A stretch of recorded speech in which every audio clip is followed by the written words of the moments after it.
Hello, hello. Today we are reviewing numbers 81 through 84 on my list of 86 things I did and tried on my decade-long journey towards healing my gut forever.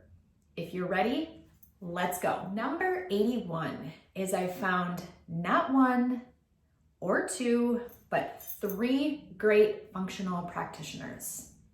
This one was really important for me to include because I know that not everyone would even consider going the route of alternative care.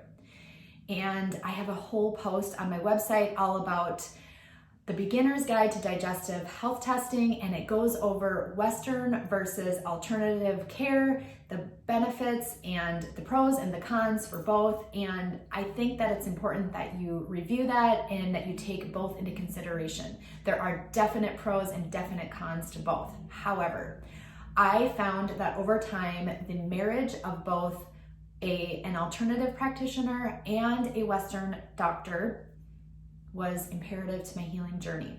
That said, I would have never ever healed had it not been for my functional practitioners. So I've had, like I said, I found three phenomenal ones. There was Dr. Sanjay Schweig, and he was at the California Institute for Functional Medicine in California. He might still be there, I'm not sure. I know that wherever he practices in California, he's very hard to get into, but he was phenomenal. He's the one who diagnosed me with SIBO, a low functioning thyroid, and adrenal fatigue. Then Dr. Schweig also introduced me to a female alternative practitioner, and she is the one that was able to help me with my low functioning thyroid. She's the one that got me on the NP thyroid and got me to the dose where I'm at today, and also along with it to be able to heal and to help my thyroid and support it with many different natural things as well. And then finally, when we moved back to Minnesota, I found an incredible functional practitioner. His name is Dr. Jeff Katalski, and he is in Mankato, Minnesota at the Bridges, I think it's called Bridges Healthcare Center.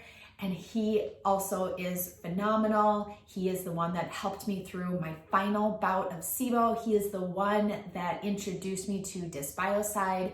And all of these things with all three practitioners, I would never be where I'm at today without them.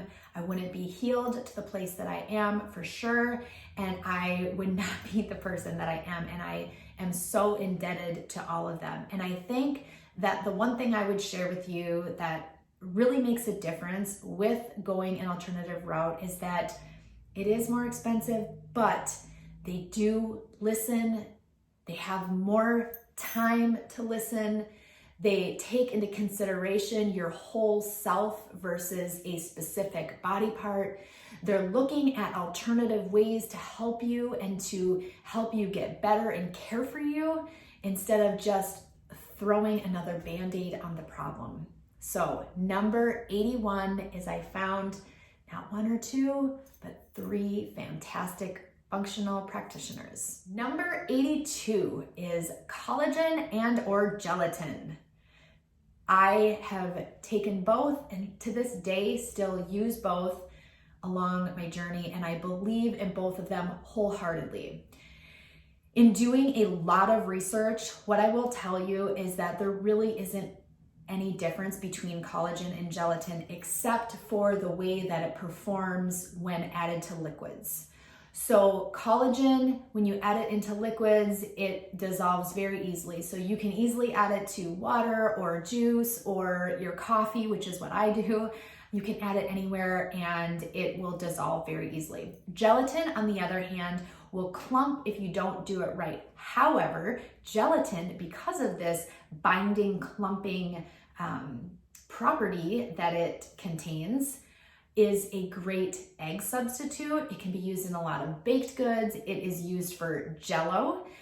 That's what I use in all my recipes in the Leaky Gut meal plan and online is gelatin.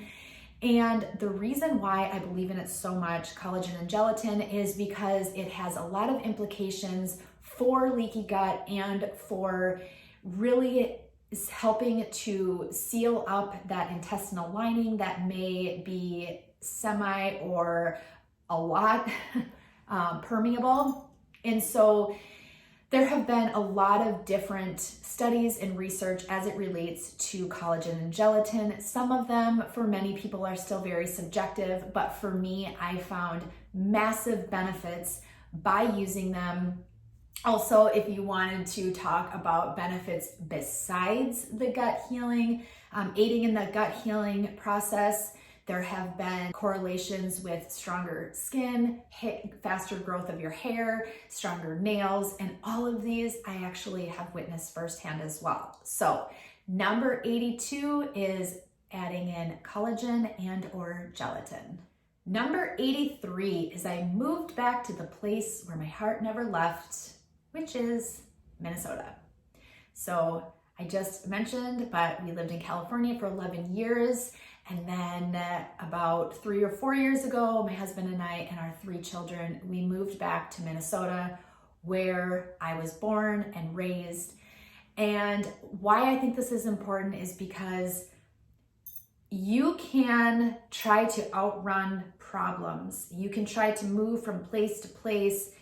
You can try to do all of the things, but you have to really understand that in order to heal and in order to get better, you have to know where you feel most comfortable. Where I know that it's not always that easy. You can't just get up and go to the place where, maybe your heart never left. I do understand that. The point is that you have to get yourself to a place where you feel comfortable and happy.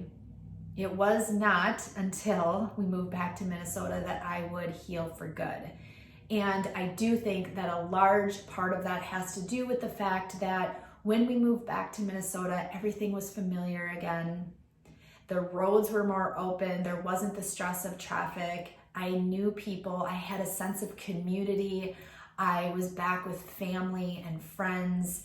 I felt like I had a true and forever mama tribe, which is critical for those of you who are trying to heal and you have children.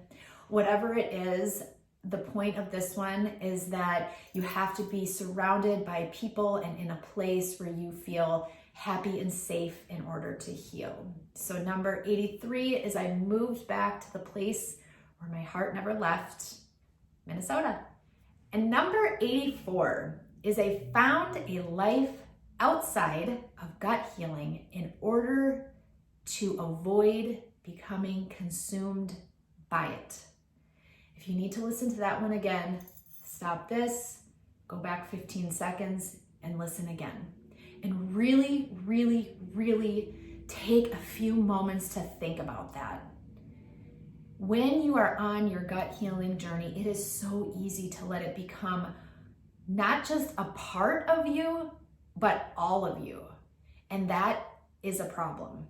And I think that even though I was diagnosed with all the things in California and it was there that I really was able to start healing, I also think that because I didn't have the sense of community and surroundings and all the things I had in Minnesota, all I did was focus my time on healing my gut, and I was obsessed with it.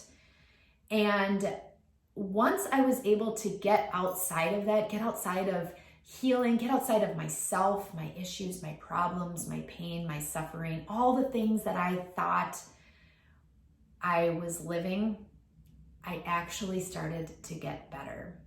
I also learned that when I started focusing on other people and their ailments, giving back to the Gutsy community, helping friends and family with things that maybe did or didn't have to do with their health, I started getting better as well. When we are so consumed by something, it just takes over our entire life and we don't have a life outside of that, and it just really drowns us. So number 84 is I found a life outside of gut healing. And that's it for today. We have done numbers 1 through 84, which means there's only 2 left. So the next time I'm back, I will share the final 2 with you, and I will see you again next time.